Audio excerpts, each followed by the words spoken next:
updating our customer account almost immediately. So that is the cash deposit. Then also, just before you enter the branch, there's a 24-hour screen.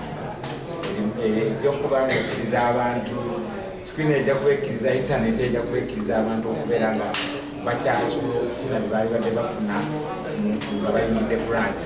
So kyetuwa ekyenjawulo ennyo kiri ku branch eno nti ne banka gye waliisa branch yabadde ebanga egaddewo omuntu ajja kubanga kyasobola okufuna ebisinga ku ebyo byabadde yeetaaga ayingire mu branch. Erimu ebyenjawulo ku branch.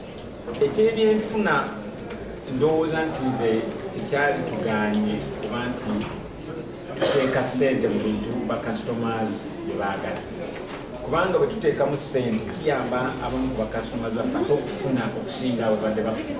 So oli wabadde abalina okutambula kilomita 10 ogenda okutufunaawo ogenda mu branch yaffe, kati wabanga kimutwalira eddakiika 10 tukiwa nti kina kyekimuyambako. So ffe tujja kusigala nga tuteeka ssente mu ebyo tusuubira nti biyamba bakasitoma baffe okufuna okusinga kye bafuna olunaku lwaleero.